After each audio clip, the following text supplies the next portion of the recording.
하나님 말씀 받겠습니다. 하나님 말씀은 신약성경 디모데전서 6장 11절입니다. 디모데전서 6장 11절입니다.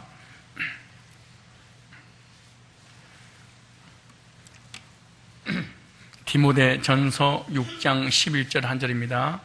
제가 읽습니다.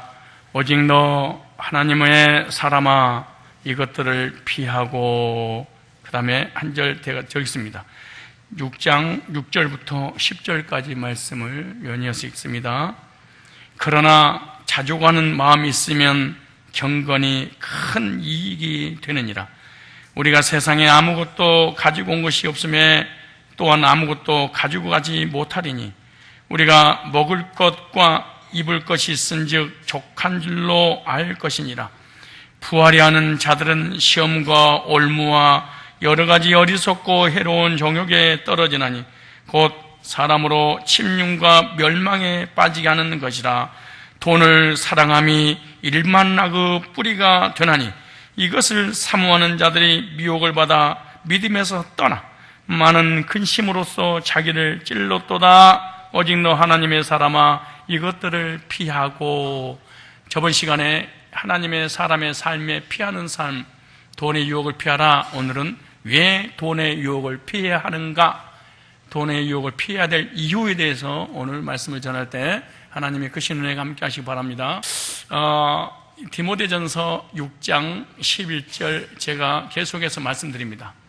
너 하나님의 사람아, 하나님의 사람은 누구를 향해서 하나님의 사람이라고 하는가? 나는 하나님의 사람이 된 적이 있는가? 하나님의 사람은 어떤 사람을 하나님의 사람이라고 하는가 말씀을 드렸습니다. 그런데 이제 하나님의 사람에 대한 신분을 말씀드렸으니까 이제는 하나님의 사람이 하지 말아야 될 것, 피해야 될 것이 무엇인가 말씀을 저번 시간에 드리면서 돈의 유혹을 피해라. 그런데 오늘은 본문을 통해서 돈의 유혹을 왜 피해야 하는가에 대해서 자세히 설명하고 있습니다. 그러므로 여기에 주제는 왜 돈의 유혹을 피해야 되는가? 중심 주제가 뭐냐? 돈을 사랑하는 것은 일만하게 뿌리가 되기 때문에 피해야 된다. 그럼 목적이 뭐냐? 즉 동기가 뭐냐? 경건의 삶을 살기 위한 동기부여입니다. 이 말씀을 딱 듣고 여러분 돌아갈 때는 하나님의 사람이 하나님의 사람답게 살려면은 경건한 삶을 추구해야 되는구나, 이런 목적을 달성한다면 여러분들은 하나님의 사람으로서 무엇을 실천할 것인가에 대해서 알게 될 것입니다. 이 구원파는 하나님의 사람은 얘기하는데 하나님의 사람의 삶에 대해서는 완전히 무시하는 율법 폐기론자들이 이 구원파, 이 권신찬, 박옥수, 이유한 이런 구원파 줄기들이 있습니다. 근데 이 율법주의는 하나님의 사람의 삶에 관한 부분만 강조해서 율법주의가 되고 마는 것입니다. 그러나 복음주의는 하나님의 사람의 신분이 되어 있으면 하나님의 사람이 어떻게 살아가야 될 것인가, 삶의 방편에 대해서 자세하게 말씀을 하고 있기 때문에 저와 여러분들은 그리스도인 구원받았습니다. 그리스도인의 삶, 구원받은 사람이 어떻게 살아야 된단 말이냐, 이 두 가지가 함께 균형 있게 맞춰서 하나님을 섬길 때 믿음을 바로 갖게 될 줄로 믿습니다. 제가 꼬마였던 70년대 말이었는데요, 동네 이장집 확성기에서 흘러나오는 그 노래가 아직도 생생하고 생각이 납니다. 70년대 조금이나마 어린 시절 살아본 경험이지만 그 정도로 굉장히 강렬하게 어린아이의 귀 속에도 들렸던 노래가 있었는데 그 노래가 바로 새마을 노래입니다. 새벽종이 울렸네, 새아침이 밝았네, 너도 나도 일어나 새마을을 만드세, 살기 좋은 내 마을 우리 힘으로 만드세. 새벽종이 울렸네, 새아침이 밝았네, 너도 나도 일어나 새마을을 가꾸세. 살기 좋은 이 마을 우리 힘으로 만드세. 새벽에 울리는 첫 소리가 바로 새벽송이 아니고 한번 잘 살아보세, 잘 살아보세, 너도 나도 잘 살아보세. 참 제가 어린 시절 찢어지게 가난했던 시절에 그 노래는 참 공감한 그런 노래들이었습니다. 까만 고무신에 보자기에 책을 싸고, 그리고 점심때 먹으려고 불면 날아갈 것 같은 꽁보리밥을 도시락을 싸서 학교에 갔던 시절이 기억이 납니다. 도시락을 다 까먹고 이 도시락 속에다가 숟갈을 넣으면 털카당 요란스럽게 20리 길이를 걸었던 그 시절이 있었습니다. 농사 지을 땅이 없어 벼농사를 지어서 쌀을 해서 쌀밥으로 먹고 싶은데도 불구하고 농사 지을 땅이 없어서 쌀밥 먹는다는 것은 불가능했고, 아버지와 10살배기 꼬마와 둘이서 뒷산을 개간해서 밭을 만들어서 고구마와 보리를 심어서 고구마와 보리 밥을 주식으로 먹었던 그때 그 시절, 그것을 다 먹어도 모자라 산에 가서 칡뿌리, 메뚜기, 개구리를 먹었던 시절, 60년대 중반부터 70년대 중반까지 경제 개발기의 시대입니다. 초등학교 다닐 때 그 당시 제일로 부잣집 자녀들이 냈던 육성예비가 600원 정도 냈다고 그렇게 기억이 납니다. 그러나 저는 가난하고 못 살고 못 먹었기 때문에 150원 정도 육성예비를 냈습니다. 150원 정도 육성예비라면 지금 전 학생들이 제가 다 1년 12달 다 대줄 수 있습니다. 그런데 육성예비가 없어서 선생님이 너 육성예비 가져오지 않으면 공부할 수 없다, 다시 쫓아 보냈습니다. 그리고 집에 가서 형님에게 돈을 요구하더라도 돈이 없어서 다시 학교로 돌아올 수밖에 없었던 그때 그런 시절이 있었습니다. 학교 갈 때 비가 오면 우산이 없어서 그대로 맞고 다니고, 손과 발은 꽁꽁 얼어 동산이 걸려도 장갑이 없어서 추위 속에 떨었던, 배고팠던, 아주 찢어지게 가난했던 그때 그 시절.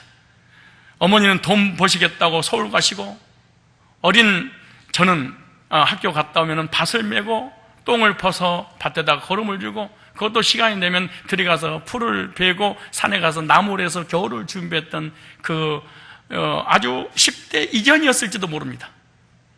그리고 10살, 11살, 12살 배기에 그때 제 어린 시절의 경험입니다. 여러분은 여러분의 삶을 어떻게 살아셨습니까?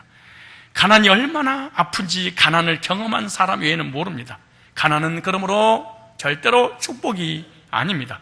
그러나 때로는 가난을 통해서 하나님께서 교만한 사람을, 교만한 나라를, 교만한 민족을, 교만한 개인을, 교만한 가정을, 또 가문을 겸손하게 하시고 망할 사람을 살리시려고 가난의 도구로 쓰기는 하시지만, 가난은 절대로 축복은 아닌 것입니다.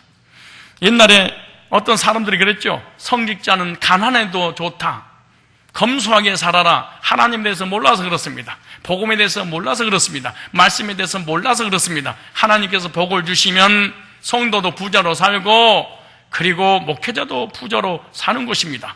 하나님께서 복을 주시면 가난한 자가 부자가 되는 것입니다. 하나님께서 복을 안 주시면 쌀밥 먹던 사람이 보리죽을 먹는 것입니다. 하나님께서 복을 주시면 보리죽을 먹던 사람이, 굶던 사람들이 좋은 것을 배불리 풍성하게 먹을 수 있는 것입니다.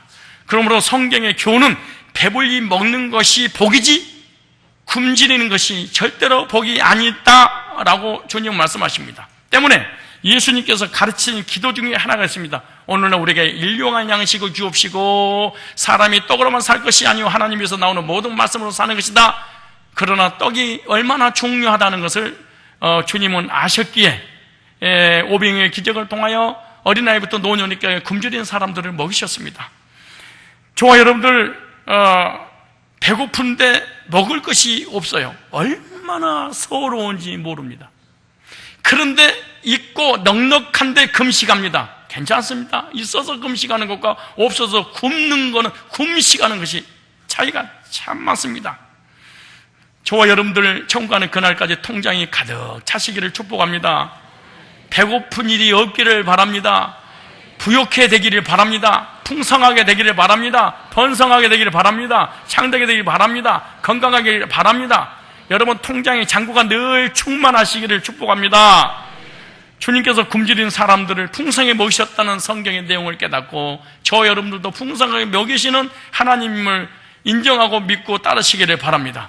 예레미야 3장 33절에 보니까 주께서 인생으로 고생하며 근심하게 하신 분이 아니시다라고 다고 말합니다. 하나님은 저와 여러분들이 근심하고 걱정하고 배고픔에 굶주리는 것을 하나님은 절대로 원하시는 분이 아니시다, 이렇게 말씀하고 있습니다. 고린도후서 8장 9절에 보면 부유하신 자로서 너희를 위하여 가난하게 되시면 그의 가난함을 인하여 부욕케 하시라 하십니다. 주님은 가난할 필요가 없습니다. 주님은 부자입니다. 그런데 주의 백성들을 위해서 가난하게 되시고 주님의 부여를 우리에게 주심으로 우리를 부욕케 하시려고 이 땅에 오셨다, 이렇게 말합니다.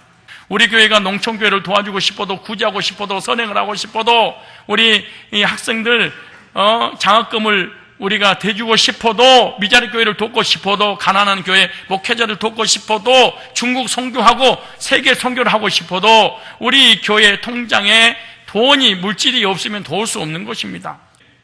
곳간에서 인심 난다는 말이 있지 않습니까? 우리가 부유하게 되면 나 혼자 잘 먹고 잘 사는 것이 아닙니다. 하나님께 영광을 위하여, 선한 일을 위해서, 쓰임받기 위해서 우리는, 저와 여러분들이 부자가 되어야 될 줄 믿습니다. 가난은 하나님께서 채찍으로 쓰시는 도구일지언정 절대로 축복은 아닙니다. 그런데 오늘 본문에 보니까 이렇게 말합니다. 돈을 사랑함이 일만하게 뿌리가 되나니, 모든 죄와 악의 뿌리는 돈을 사랑함에서 온다는 거예요. 돈이 있어야 됩니다. 돈이 일만하게 뿌리가, 돈은 더러운 게 아닙니다. 돈은 추한 게 아닙니다. 돈은 악이 아닙니다. 돈은 선한 것입니다. 근데 그 돈을 어떻게 버느냐, 어떻게 쓰느냐, 돈을 위해서 사는 것이냐, 이거에 따라서 악의 뿌리가 될 수 있다는 거예요. 돈이 있어야 됩니다. 여러분, 돈 좋아요, 안 좋아요? 돈이 있어야 되는데 돈을 위해서 사는 사람은, 그 돈을 위해서 부자 되려고 하는 사람들은 일만하게 뿌리가 된다. 돈을 많이 벌려고 추구하는 것, 필요 이상의 돈을 가지려고 하는 것이 일만하게 뿌리다. 다시 말해, 저축이 아니고 축적은 일만하게 뿌리가 된다. 저축과 축적은 다릅니다. 저축은 누구를 위해 선한 일에 쓰임받기 위해서 모으는 것이고, 축적은 쓸데가 없으니까 자기를 위해서 모아둔 걸 축적이라고 말합니다. 축적은 이 하나님의 사람이 해야 될 것이 아닙니다. 저축을 해야 됩니다. 할렐루야. 여러분의 인생은, 여러분의 여러분이 삶의 터전에서 보는 돈의 목적이 뭡니까? 저축입니까? 축적입니까? 돈은 나쁜 것이 아니고, 부 자체는 절대로 나쁜 것이 아닙니다. 부 자체가 목적이 되는 것이 성경에서 죄다, 그렇게 말합니다. 그러나 여러분, 하나님께서 주신 물질을 선한 일에 쓰임받는다면 큰 복인 줄로 믿습니다. 그런데 왜 돈을 사랑하는 것이 일만하게 뿌리가 되는가? 오늘 본문에 그렇게 말씀합니다. 첫째, 왜 부가, 재물이, 돈이 일만하게 뿌리가 되느냐? 오늘 10절에 나옵니다. 10절. 자, 보세요. 10절에 돈을 사랑하면 일만하게 뿌리가 되나니 이걸 사모하는 자들은 믿음에서 떠나 많은 근심으로도 자기를 찔렀도다. 불경건을 초래하기 때문에 돈은 일만하게 뿌리가 된다. 그렇게. 뭐요? 경건의 반대, 경건치 못하게 하는 것이 재물이라는 것입니다. 돈을 사랑함이 일만하게 뿌리가 되나니, 돈은 불경건을 초래하는, 결국 믿음에서 떠나게 하는 것이 재물이라는 겁니다. 하나님과 멀어지고 믿음에서 떠나는 결과를 가져오는 게 사실은 재물입니다. 하나님과 멀어지는 것이 불경건. 여러분요, 사람이 자꾸 율법주의는 도덕, 윤리를 기준으로 삼습니다. 근데 성경은 도덕과 윤리를 무시하는 것이 아니라 도덕과 윤리 앞에 하나님과 가깝냐 가깝지 않냐예요. 경건은 하나님과 가까운 것이고 불경건은 하나님과 멀어지는 것입니다. 그런데 자기는 하나님과 전혀 가깝지 않고 불경건함에도 불구하고, 하나님과 멀어진 게 불경건, 가까운 게 경건이니까 멀어졌음에도 불구하고 도덕과 윤리를 추구하는 것은, 이거는 율법주의자이고 성화주의하고 이단이 하는 짓거리들인 것입니다. 하나님과 멀어지는 건 불경건입니다. 하나님과 멀어지는 것이 일만하게 뿌리다 그럽니다. 현재 내가 가지고 있는 것으로 만족하고 살면 경건에 큰 유익이 있는데, 돈을 많이 모으고 부자가 되려고 노력하면 경건에 손해가 입힌다, 이렇게 말하죠. 돈이 많아지고 부해지려고 하다가 불경건하기 쉽다. 불경건은 하나님과 멀어지게 하는 것이고 경건은 하나님과 가까워지게 하는 것입니다. 그런데 부하려고 하다가 그것이 하나님과 점점 멀어지게 만드는 통로가 돼서는 절대로 안 된다. 이것이 일만하게 뿌리가 되나니, 이렇게 말해요. 부자가 되어서 하나님과 멀어지는 경우가 얼마나 많습니까? 신실하고 경건한 부자들도 많지만 대부분의 부자들은 하나님과 멀어져 있습니다. 그런데 성경에서 하나님과 멀어지는 것이 제일로 큰 죄고, 하나님과 멀어지는 것이 일만하게 뿌리가 되나니 일만하게 모든 것 각각의 일만하게 뿌립니다. 돈을 사랑하면 일만하게 뿌리가 되는 이유는 하나님과 멀어졌기 때문에 일만하게. 돈이 있으면 좋죠. 돈 많으면 좋죠. 부자는 좋죠. 그런데 그것 때문에 하나님과 멀어졌다? 그럼 이걸 죄라. 성경에서 그렇게 말합니다. 하나님과 멀어지는 것 자체가 일만하게 뿌리가 됩니다. 부자가 되어도 하나님과 멀어지지 않는 부자가 되시기를 주의 이름으로 축원합니다. 이런 부자를 복된 부자 이렇게 말합니다. 이런 사람이 부자가 되어야 됩니다. 중요원입니다. 따라서 부는, 재물은 경건에 도움이 안 된다. 왜냐? 가난할 때 하나님께 가까워집니다. 부해질수록 하나님과 멀어집니다. 근데 부자가 돼도 하나님과 가까워. 야, 이 멋있는 부자입니다. 멋진 부자입니다. 근사한 부자입니다. 이 사람을 하나님의 사람이라고 말합니다. 제가 말합니다. 돈이 많고 적음을 얘기하는 것이 아니라 자족하지 못해서 돈을 벌고 돈을 모으려고 하나님과 멀어졌다. 불경건한 잠재된 사람. 다시 얘기합니다. 도덕과 윤리의 법칙에 더 앞서 진짜 법칙이 있습니다. 하나님과 멀어지고 가까워지는 법칙입니다. 그런데 율법주의자들은 절대로 이런 것을 개무시해버립니다. 당신이 하나님과 가깝냐 멀어졌냐 이걸 기준으로 잡지 않습니다. 죄를 졌냐 안 졌냐 이걸 기준으로 잡아요. 하나님의 사람들은 재물이 인생의 목표가 아니라 경건한 삶이 바로 목표가 되어야 됩니다.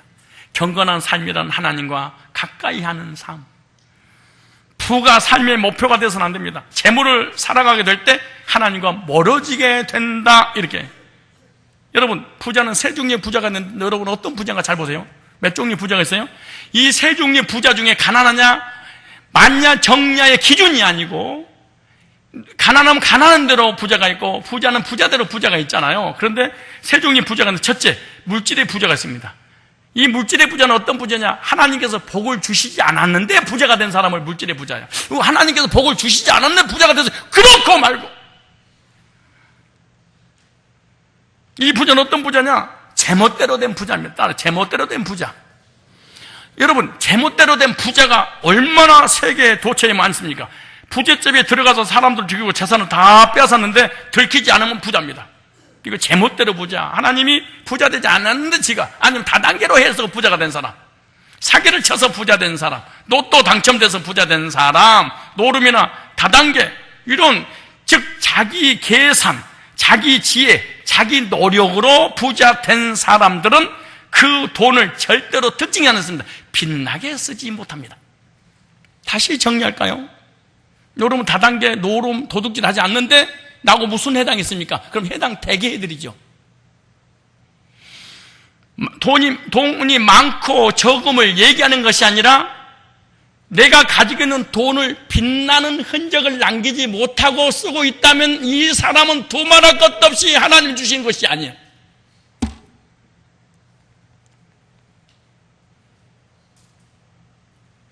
많고 적음을 제가 말씀을 드리는 것이 아니고, 자기가 가지고 있는 적은 돈이라도 빛나는데 쓰임받고 있지 않는다면 이 사람은 자기 스스로 만든 부자, 하나님이 절대로 주지 않는 그런 부자입니다. 그런 사람들의 앞에는 재앙과 심판과 불행뿐이다. 그런 부자는 성경에서는 가난하냐 부자냐가 아니고, 이 꼭고 많고 적음이 아니라 저주받은 부자다. 자기가 노력해서 전세의 빵을 얻는 사람, 자기가 노력해서 월세를 얻는 사람, 자기가 노력해서 집을 산 사람, 자기가 노력해서 무슨 사업을 일으킨 사람, 이 사람은 그 돈을 빛나는 데 쓰지 못합니다.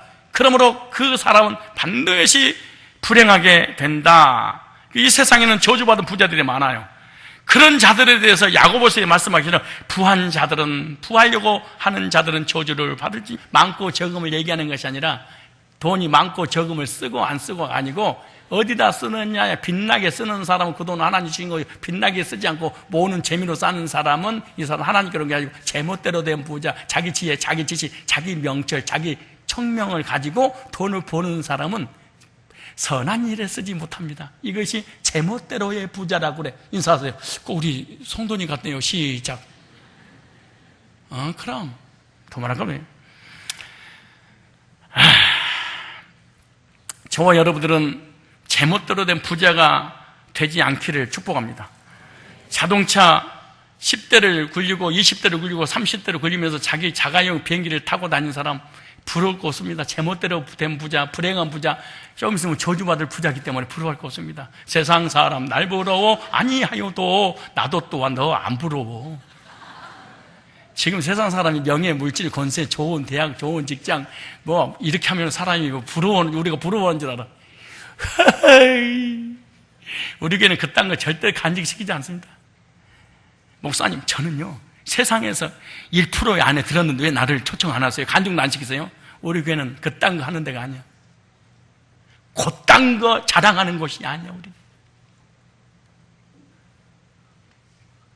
그래서 그런 간증을 20년 목회하면서 세워본 적이 없습니다. 우리 교회에 다녀도. 그러니까 여러분 걱정하지 말고 편안해. 혹시 목사님 나 썰먹으면 어떡하지? 걱정을 허덜덜 그런 덜덜덜 넣지 마. 걱정을 딱 묶어놔. 걱정하죠. 우리 교회는 그런 곳이 아니야. 스스로 부자 된 사람은 교만하기 때문에 절대로 하나님의 영광을 위해 쓰임받지 못합니다. 스스로 된 부자, 나는 스스로 된 부자, 제멋대로 된 부자, 내 머리로 된 부자, 이 사람은 그 물질이 빛나지를 못해. 하나님 없는 부자는요 절대로 부러워할 대상이 아닙니다. 그러므로 저와 여러분들은 복 있는 부자가 되십시오. 그렇다면 두 번째 복 있는 부자는 어떤 부자냐? 하나님께 주신 복으로 부자 된 사람. 하나님께서 주신 복으로 부자 된 사람은 오늘보다 내일이, 이달보다 다음 달이, 금년보다 다음 해가, 이 세상보다 다음 세기가 더 복 있는 자가 참으로 복된 부자입니다. 하나님께서 복을 주시면 부자가 되는 것입니다. 가난하게 되지 않습니다. 아브라함 보십시오. 하나님 부르시는 그때부터 시작해서 주시는 복을 누리다가 마지막 떠날 때까지 복을 누리다가 하늘나라에서도 복을 누리는 게 바로 믿음의 조상 아브라함입니다. 사람이 참 신기한 거는요 어려울 때 하나님께 매달립니다. 그러다가 성공하면 경건도가 떨어지고 하나님과 멀어집니다.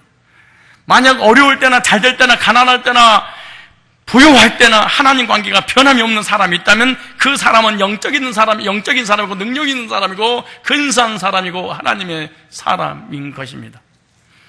여러분, 하나님께서 부자가 되게 해주셔서 부자 된 사람은 그 물질이 빛나는 데 씁니다. 이게 달라요. 많고 적음을 얘기하는 게 아니고 빛나는 데 써요. 다시 말해 그 물질이 가는 곳마다 흔적이 남아요. 어떤 흔적이? 빛나는 흔적들이. 이게 하나님께 주신 부자입니다. 세 번째, 최고의 부자가 있습니다. 이 부자를 성경에 믿음의 부요한 자, 즉 믿음의 부자 그럽니다. 나는 이런 사람들이 출세하고 성공하고 이런 사람들을 간증시키고 싶어요. 여러분, 믿음의 부자가 아닌데 세상으로 부자고 세상을 출세한 사람, 이 강단에 절대로 저는 세우는 법이 없습니다. 목사는 압니다. 이 사람 진짜니 가짜인지. 아무리 세상에서 성공해도 부요의 하라비를 누려도 믿음의 부요가 아니면은 하나님 그런 게 아니기 때문에 저는 강단에서 그런 것을 세워서 실수하는 악행을 저지르지 않습니다. 목사는 알잖아요. 이 사람 믿음이 있는지 없는지. 믿음의 부자. 따라서 합시다. 믿음의 부자. 이걸 갖다가 은혜의 부자라고 그래. 이 사람이 행복한 사람이야. 성경을 꼭 찾아보세요. 야고보서 2장 찾아볼까요? 성경에 봅시다. 야고보서 2장. 얼마나 멋있는 사람인가. 야고보서 2장 5절. 난 이런 부자가 되시기 바랍니다. 야고보서 2장 5절에 보세요. 시작. 내 사랑하는 형제들아 들을지어다. 하나님이 세상에 대하여는 가난한 자를 택하사, 여러분 교회 보면 참 어쩌면 가난한 사람만 골라서 오는지 몰라. 어쩌면 진짜 이게 거지도 아니고 부자도 아닌 것이 거의 참말로 찾아보세요. 가난한 자들 택하사. 그러니까 왜 교회는 가난한 사람이 많아요? 하나님이 가난한 사람만 택했으니까. 다시, 교회는 왜 가난한 사람이 많아요? 하나님이 누구만 택했어? 가난한 사람만. 그래, 가난하니까 뭐가 있어요? 믿음을 주시려고 가난 때문에 믿음을 갖게 됐어. 하나님 앞에 달려. 그래서 믿음에 부요케 하시고 믿음의 부자. 나는 성사교 모든 성도들이 물질적으로 좀 부족해도 믿음의 부요가 있기를 축원합니다. 그런데 믿음의 부요자는요, 뭐만 줄 줄 아세요? 이 세상 떠나가는 날 하늘나라를 기업으로 줄 거야. 믿음의 부요. 여러분, 아무리 믿음의 부요, 믿음의 은혜의 부요 아무리 얘기해도요, 머릿속에 떠오르는 게 있을 거야. 죽어도 그냥 실컷 한번 쓰거나 죽자. 막. 나는 성도들을 가장 사랑하고 존경하는 사람이 누군 줄 아세요? 돈 많은 사람이 아니에요. 가난한 사람도 아니야. 그 누구예요? 믿음의 부요자. 근데 가난을 하나님이 허락하신 것에서 믿음을 갖게 하시려고 가난을 허락하셨는데 믿음까지 안 가죠.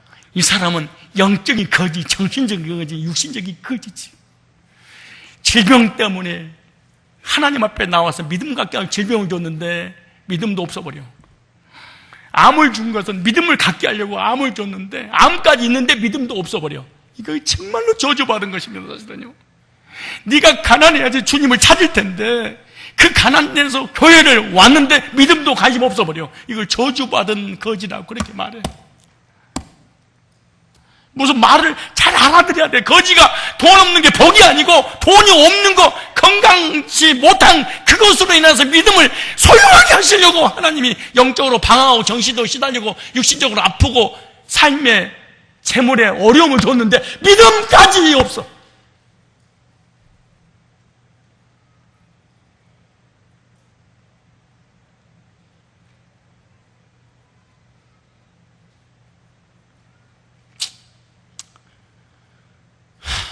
저주받은 겁니다. 이거는 진짜 이게 여기 나오잖아요. 하나님이 가난한 사람 택한 것은 믿음에 부요케 하시려고 택했다 이렇게 말해. 그러니까 가난한 거지도 믿음의 부자가 될 수 있어. 이 택자들은. 왜 하나님께서 우리 가난을 허락하신 줄 아세요? 질병을 믿음 갖게 하시려고. 왜? 보세요. 다시 한번 읽어보세요. 이 세상 떠나가는 날 하늘나라를 들어가는 믿음 갖게 하려고 물질도 하나님 걷어가시고 재물도 잠깐 걷어가거든.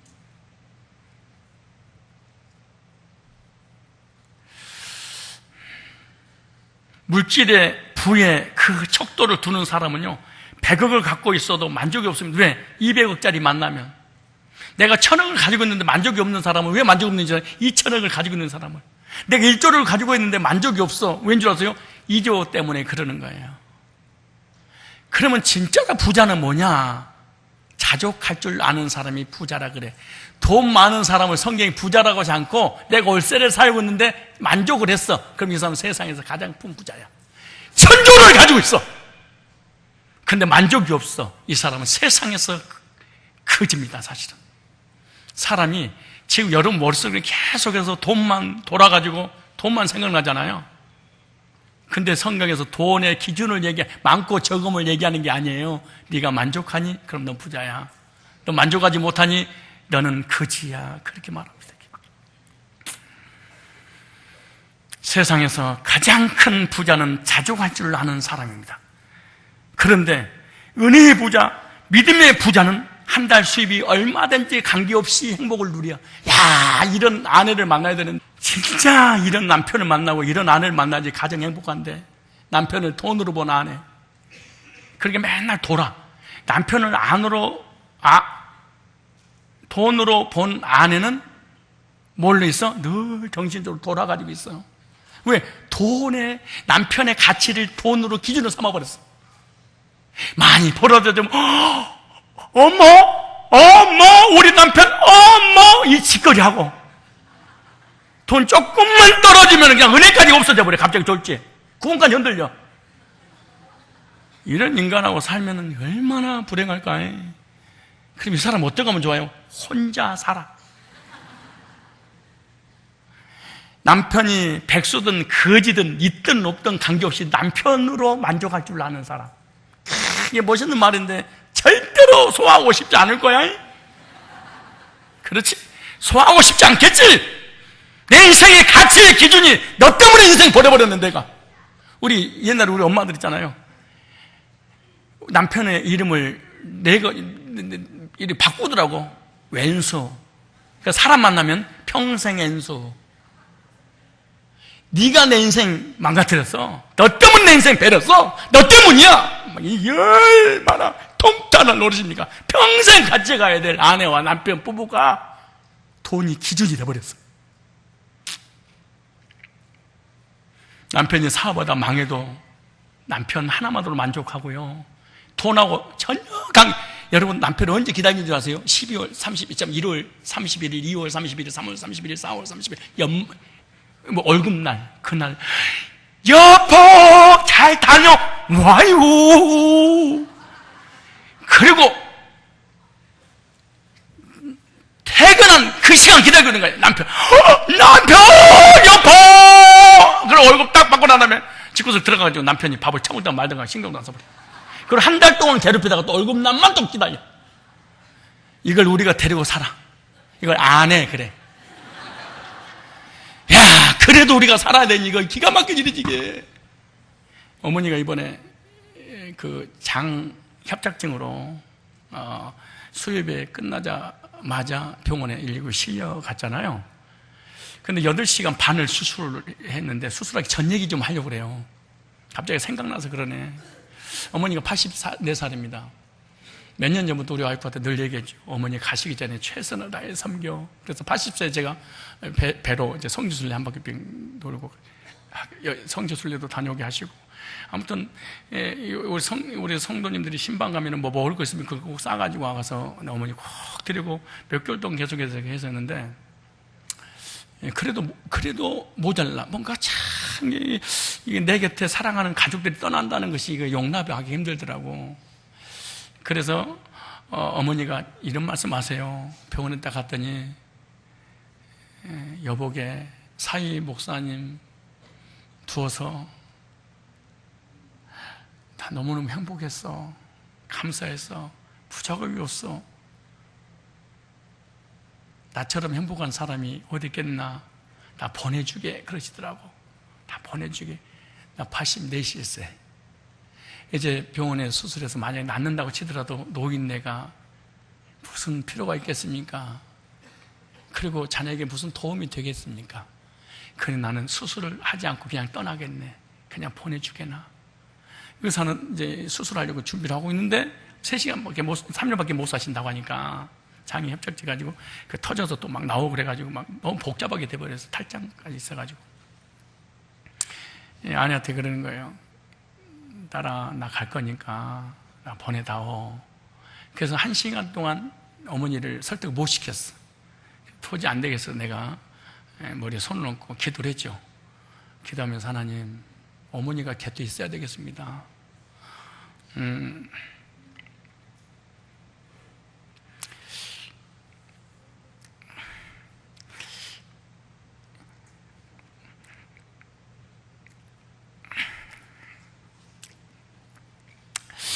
어머니를 위해서 있는 것이 아니고 저를 위해서 있어야 되겠습니다. 그러면서 이제 기도 끝나고 어머니한테 그러죠. 어머니, 총 가셔야죠. 그러나 어머니가 병 고치지 않아도 괜찮아요. 누워도 있어도 괜찮아요. 우리 곁에 몇 년 있다가 가셔야지. 제가 보내드리지. 그리고 제가 해야 되는 게 뭐가 있습니까? 조금만 저를 위해서라도 딸내미를 위해서라도 누워라도 좀 있으십시오. 3일밖에 못 산다는데 3일 후에 보내야 된다는데 이거 어떻게 합니까? 좀만 더 있어주면 안 됩니까? 그게 자녀를 위한 것입니다. 이제 손을 잡으시면서 고맙네. 그럼 내가 수술을 하겠네. 그리고 하나님 기도했어요. 하나님, 3개월은 뭡니까? 3일이 5년만 더 연장해 주시면 안 됩니까? 이게 자녀의 마음인지 어쩐지 모르겠지만, 그래서 기도를 했는데, 어찌되었든 수술이 잘 돼서 지금 이제 중환자실에 계시는데, 나는 어머니가 뭐가 많고 적고 있고 없고 이것을 얘기하는 것이 아니에요. 어머니 한 분이 죽으셔서. 그냥 어머니라는, 내가 부를 수 있는 어머니라고는 대상이 사실은 내가 계속해서 남은 생에 다 섬겨야 되지 않겠어요? 25년 동안 섬겼는데 5년, 10년 더 못 섬기겠습니까? 근데 어머니가 무슨 돈이 있고 부유가 있어서 어머니의 유익을 또 창출해 내기 위해서 어머니가 옆에 써달라는 거 아니에요. 그냥 어머니이기 때문에 그런 거, 어머니 자체만으로 좋은 거예요. 어머니가 아무것도 가진 거 없어도 관계없어요. 평생 아파도 괜찮아요. 누워있어도 괜찮아요. 수발 다 들여도 괜찮아요. 어머니 한 분으로 만족한 거예요. 이래서 곁에 있어달라는 거예요. 다시 좀 더 효도할 수 있는 기회를 달라고 말이죠. 여러분도 마찬가지입니다. 여러분 부모님과 여러분의 가족들과 여러분 남편과 아내를 거치장스러운 존재로 생각하지 마십시오. 당신 한 명 하나만으로도 나는 만족합니다. 당신이 가지고 있는 주변에 가치를 두는 것이 아니라 나는 당신 한 사람에게 가치를 두는 것입니다. 이렇게 살면 얼마나 행복하겠어요.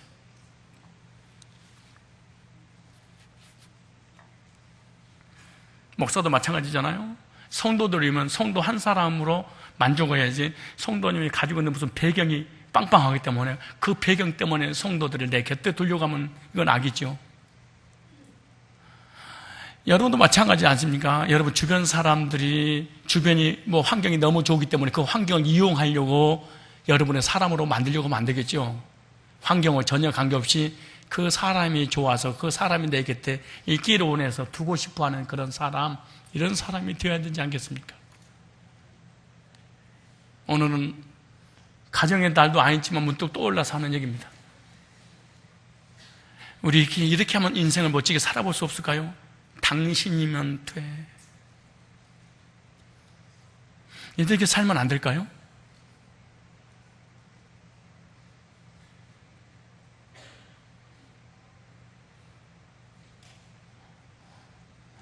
우리 옆 사람 보고 한 번만 눈을 보면서 인사하겠습니다. 나는 대상이 누구다 했던 관계없이 당신이면 됩니다. 시작. 이제 이쪽 보고 시작. 당신이면 됩니다. 시작. 이야, 우리 인생이 이렇게 살아가야 되지 않겠어요?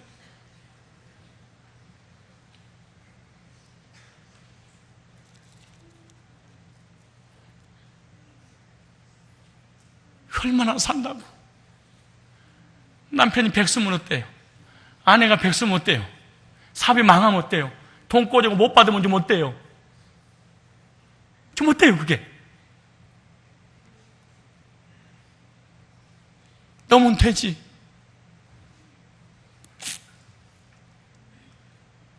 우리 한국 교회와 가정과 모든 삶이 불행한 줄 아세요? 너무 돼 아니야. 너 배경이면 돼. 너면 돼 아니고 너의 주변 환경이면 돼. 세상에 가장 부자는요, 만족할 줄 아는 부자입니다. 만족할 줄 아는 부자는 상처받지 않습니다. 열등감 같지 않습니다. 비교시 같지 않습니다. 자존감이 넘치는 것입니다. 이게 진정한 부자, 믿음의 부자입니다. 현재 만족하는 자가 참 복 있는 자인 줄로 믿습니다. 믿음의 부자, 은혜의 부자는요, 궁궐에 살아도 감사하고요, 새방에 살아도 감사하지만 은혜가 없는 사람은 아무리 좋은 별장에 살아도 싸우고요, 아무리 큰 집에 살아도 이 감사가 없는 것입니다. 은혜가 없는 사람, 믿음이 없는 사람은 환경하고 전혀 관계없이 원망 불평하는 사람입니다. 최고로 복된 부자는 물질의 부자가 아니라 은혜의 부자, 믿음의 부자라는 것을 기억하십시오. 사도 바울은 물질의 부자가 아니었습니다. 집안치 없었습니다. 그러나 은혜의 부자였습니다. 그래서 늘 기뻐하고 늘 감사하고 감격 속에 살았던 사람이 바로 사도 바울입니다. 우리 교회 가족들은 물질에도 부자가 되시되 그 위에 부자, 은혜의 부자가 되십시오. 자족할 줄 아는 부자가 되십시오.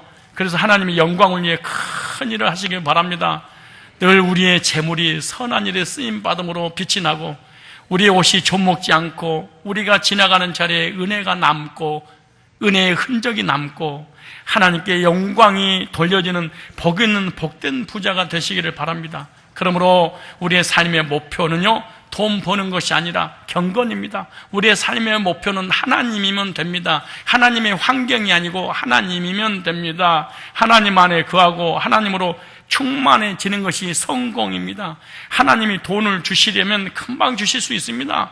하나님의 목표와 내 목표가 일치하는 것을 성공이라고 말합니다. 내가 성공을 했는데 하나님과의 목표가 일치가 되지 않았다면 이거는 불행한 사람이고 성공한 사람이 아닙니다. 내 가정과 내 직장과 내 물질과 내 성공이 하나님과 일치되어 있을 때 이걸 갖다가 그리스도 안에서 성공자라 이렇게 말합니다. 하나님이 원하신 것이 무엇입니까? 우리가 건강하고 이 세상에 행복하게 잘 사는 것도 중요하지만 이 세상에 사는 동안 하나님과 어떤 관계를 유지하고 사느냐가 더 중요한 것입니다. 하나님을 목표로 하고 하나님을 사모하는 성도들이 되어야 될 줄 믿습니다. 그러면은 이 물질에 부여를 해서 어떻게 하라는 말이냐? 그래서 여러분 빛나게 쓰는 방법만 알려주고 마칠게요. 이 물질을 어떻게 빛나게 쓰면서 은혜의 흔적을 남기며 살아갈 것인가? 알려드릴까요? 계속 부자가 돼서 계속 부유하게 되는 삶을 누리며 살아가는 방법을 알려드릴까요? 그대로 하셔야 됩니다. 찾아보세요. 신명기 15장 10절. 이제 빛나게 살아가는 방법, 빛나는 흔적을 남기는 은혜의 흔적을, 믿음의 흔적을 남기는 삶을 돈 쓰는 방법. 자, 신명기 많고 적으면 얘기하는 게 아니에요. 신명기 15장 10절 시작. 너는 반드시 그에게 구제할 것이요 구제할 때는 아끼는 마음을 품지 말 것이지라. 이로 인하여 네 하나님 여호와께서 네 범사와 네 손으로 한 바에 네게 복을 주시리라. 빛나게 돈을 쓰는 방법 구제하세요. 너는 반드시 교회 안에, 불신자를 얘기하는 게 아니에요. 이방인들을 얘기하는 것이 아니에요. 교회 안에 가난한 사람이, 힘든 사람 반드시 너는 구제할 것이요 아끼는 마음을 품지 말 것이라. 이로 인하여 너 구제하면 네 하나님 여호와께 네 범사에 네 손으로 한 모든 일에 내가 복 줄 거야. 네가 하는 일마다 어떤 교회 갔더라도 내가 너 밀어줄 거야. 뭐 하면은 가끔 가다가 성도님 나한테 전화 와요. 목사님, 어떤 집사님이, 어떤 권사님이 돈 꿔달라고 하는데 어떤 거 하면 좋아요? 하루에 2통씩 받을 때도 있어요. 왜냐, 우리 교회는 뭐 하지 마라, 돈거래 하지 마라, 보증 서지 마라, 다단계 하지 마라, 이런 거잖아요. 뭐 10년 안에는 보험하지 말라, 보험 들어달라고 하지 말라, 막 이런 거 한 개 늘었잖아요.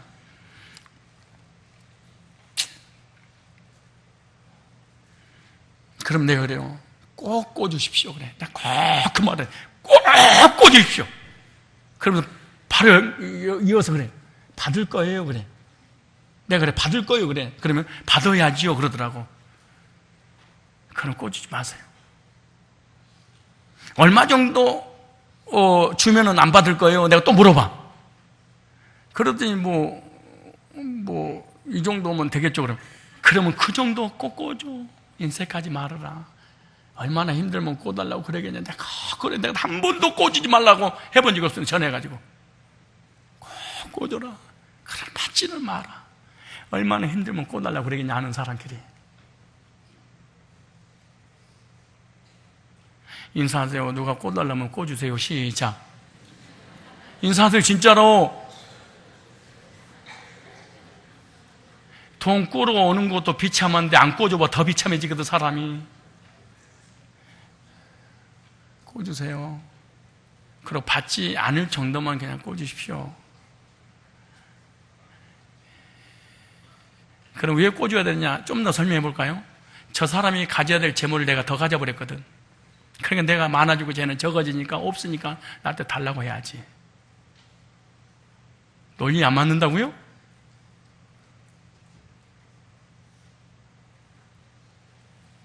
저 사람하고 나하고 똑같이 가져야 되는데 저 사람이 가져야 될 것을 내가 더 가져버리고 말하면 쟤는 거지 되고 내가 부자 됐잖아. 없는 사람이 있는 사람한테 좀 도와달라는 거예요. 근데 그 뭐가 힘들어요?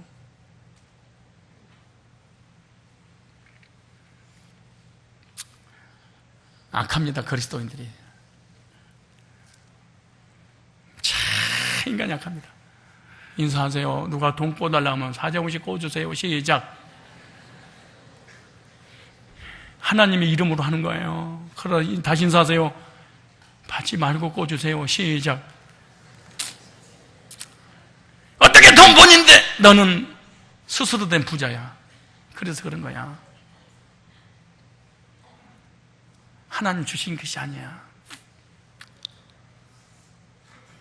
그럼 목사님 진짜 이거 어떻게 하면 좋아요? 이렇게 하면 돼. 500만 원 꿔달라고 50만 원 꿔주고 50만 원 꿔달라고 5만 원 꿔주고 5만 원 꿔달라고 5천 원 꿔주고 이렇게 하면 돼. 솔직히 아깝잖아. 그 적당선에서 서로 십시반 도와주면 얼마 좋겠어. 한번 더 찾아보세요. 잠언서 11장 24절. 잘 보세요. 성경을 잘 보세요. 빛나게 쓰는 흔적을 남겨야 될 거 아니에요. 잠언서 11장 24절. 시작. 흩어 구제하여도 더욱 부하게 되는 일이 있나니 과도히 아껴도 가난하게 될 뿐이니라. 신기하죠? 세상의 수학은요, 하나 주면 내가 없어지는 거야. 5 빼기 5는 제로잖아요. 예? 내가 5개를 가지고 저 사람 줘버리면 나는 없어지는 거고 제가 많아지는 거잖아요. 그런데 성경은요, 성경의 더하기는 달라요. 성경의 빼기는 달라요. 내 걸 주면은 더해져. 이거 나오잖아요. 구제하면 내가 더 너희에 줄 거야. 이래. 그런데 구제는 반드시 교회를 통해서 해야 돼. 자기 혼자서 개인적으로 해버리면 안 돼. 두 번째, 11조를 가지고 구제헌금을 하면은 이게 의적이라고 그래. 이게 도둑놈 중에 상도둑놈이야, 이거는. 왜냐, 부잣집을 꺼서 털어다가 가난한 사람 도와주겠다고. 이거는 하나님의 나라가 도둑질에 가난한 사람, 이런 11조를 가지고 구제하는 거 큰 죄입니다. 이것보다 더 무서운 죄는 없습니다. 그러나 구제는 따로 해야 되고 구제는 개인적으로 하는 것이 아니라 교회를 통해서 해야 돼. 볼까요? 다시 한번 읽어볼까요? 잠언서 11장 25절 보세요. 구제를 좋아하는 자는 풍조가 여길 것이고 남을 윤택하게 하는 자는 윤택하리라. 딴 사람에게 은혜를 주고 딴 사람에게 도와주고 딴 사람을 행복하게 해주면 네가 행복하게 될 거야. 28장 27절 볼까요? 잠언서 28장 27절에 가난한 자를 구제하는 자는 궁핍하지 아니하려니와. 잘 보세요. 못 본 채 하는 자에게는 저주가 많은지라. 가난한 사람이 힘들어서 좀 도와달라는데 있으면서 안 도와주는 것은 너는 반드시 저주를 받게 될 거야. 지금은 몰라. 내가 잘 나가고 똑똑하니까. 봐봐. 부자들 봐봐. 다 저주 받아버리지? 돕고 살아야 돼. 구제를 좋아하는 자는 하나님께서 반드시 복을 주는 거야. 자, 보세요. 잠언서 19장 17절 볼까요? 잠언서 11장 19절에. 자, 이거 아주 핵심 메시지입니다. 시작. 가난한 자를 불쌍히 여기는 것은 여호와께 꾸이는 것이니. 알고 보니까 가난한 사람 내가 도와주는 것이 하나님을 돕는 거래. 누구를 돕는 거래? 하나님 도와주는 거래, 세상에. 그러니까 하나님 앞에 꽂주는 거래. 왜? 하나님의 백성들이 가난해. 그래서 그 가난한 사람 도와주는 것이 하나님을 도와주는, 하나님께 꽂주는 거야. 그러니까 하나님께서 뭐해서 갚으겠잖아. 여기 나오잖아요. 그 선행을 내가 반드시 갚을 거야. 하나님 갚아준대. 그냥 갚은 게 아니야. 이자를 눌러 흔들어 넘치도록 너에게 부어서 주리라, 이렇게 말씀하잖아요. 왜 그렇게 악착같이 사십니까?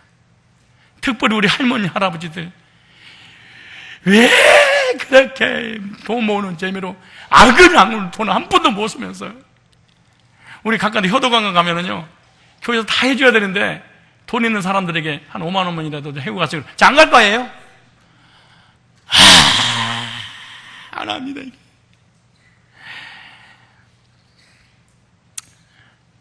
성경에 황금률, 성경에 올기가 있습니다. 기독교는요, 주라. 그럼 내가 너에게 줄 거야. 구제, 내가 너 보상해 줄 거야.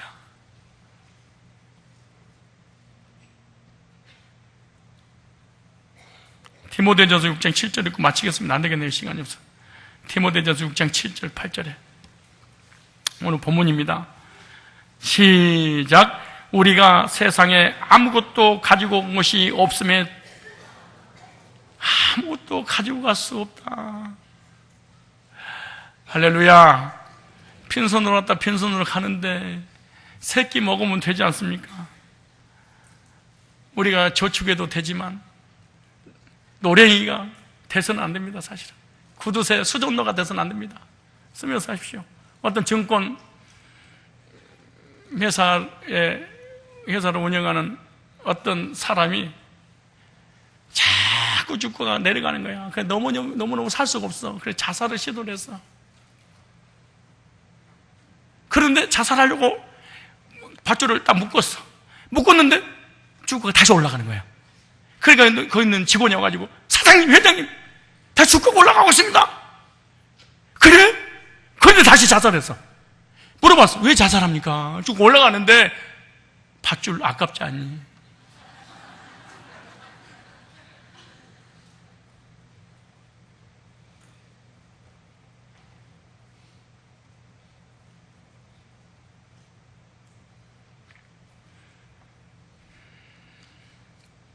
굴비가 그렇게 먹고 싶은데 돈이 없으니까 가족들이 전체 먹을 수가 없어. 굴비 하나 사다가 밖에다 천장에다 매달아 놓고 계속 보고만 있었대. 굴비. 얘 먹으면은 아까우니까.